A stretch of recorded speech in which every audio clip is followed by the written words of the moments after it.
आजमगढ़ लोकसभा उपचुनाव को लेकर तैयारियां तेज हैं। वहीं बीएसपी सुप्रीमो मायावती ने बीजेपी पर तंज कसा और अग्निपथ योजना को जन विरोधी बताया। इसके साथ ही उन्होंने यूपी में बुलडोजर की कार्रवाई को भी जनता के खिलाफ बताया। उन्होंने कहा कि बीजेपी के तौर तरीकों को जनता आजमगढ़ लोकसभा उपचुनाव में सबक सिखाएगी।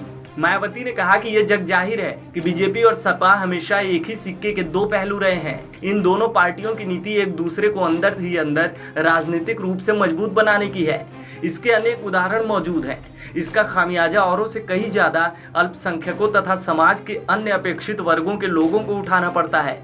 इसके साथ ही मायावती ने कहा कि ये उपचुनाव लोगों के लिए इस मायने में महत्वपूर्ण है कि वे एक तीर से दो निशाने करके पहले बीजेपी को हराकर बुलडोजर वाली अहंकारी कार्यशैली को सबक सिखा सकते हैं। साथ ही सपा को भी बीजेपी से उसकी अंदरूनी मिलीभगत की सजा दे सकते हैं। उन्होंने कहा कि बीजेपी को हराने का बीएसपी ही शक्तिशाली माध्यम है।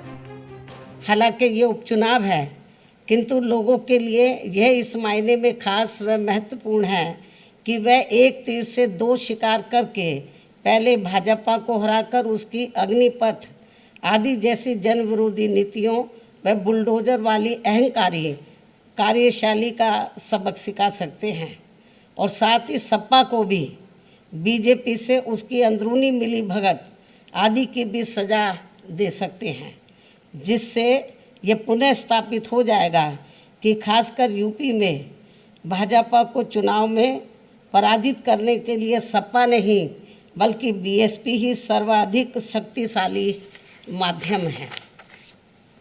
हालांकि ये भी जग जाहिर है कि भाजपा व सपा एक ही थैली के चट्टे बट्टे हैं तथा ये दोनों हमेशा एक दूसरे के पूरक ही रहे हैं।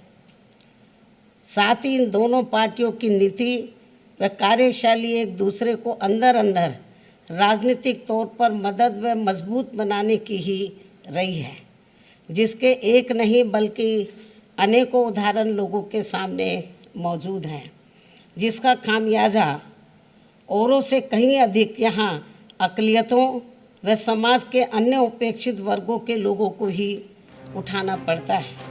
गौरतलब है कि सपा अध्यक्ष अखिलेश यादव ने विधानसभा के लिए चुने जाने के बाद आजमगढ़ लोकसभा सीट से इस्तीफा दे दिया था, जिसकी वजह से ये सीट खाली थी और इस पर अब उपचुनाव हो रहा है।